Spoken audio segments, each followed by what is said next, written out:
Assam government কত বড় উদ্ধত্ত, তাকে এনআরসির নোটিশ পাঠিয়েছে।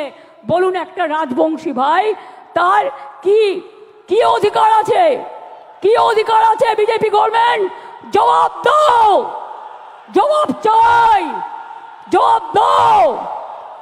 মতুয়া ভাই বোনেদের উপর অত্যাচার হচ্ছে, কি জবাব দেবে তার? জিজ্ঞেস করছি আমি, কি জবাব দেবে? বলে গেলেন এখানে দুটো ছাত্রের ওপর অত্যাচার হয়েছে। বন্ধু, দুটো ছাত্রীর ওপর অত্যাচার হয়েছে, আমরা সঙ্গে সঙ্গে অ্যাকশান নিয়েছি। আর একটা কেস তো সিবিআইয়ের হাতে আছে, আমরা সঙ্গে সঙ্গে অ্যাকশান নিয়ে কিছু ঘটলে আমরা নিজেরা কখনো এগুলোকে প্রোটেকশন দিইনি। কিন্তু বিজেপি নেতা বলতে পারেন, বসুন, বিজেপি নেতারা বলতে পারেন, যারা বলে গেলেন বলতে পারেন উড়িষ্যায় ছাত্রী সম্মান রক্ষা করতে গিয়ে যখন দৌড়াচ্ছিল তাকে জ্বলন্ত রাস্তায় পুড়িয়ে দিয়েছেন, পুড়িয়ে মেরেছেন।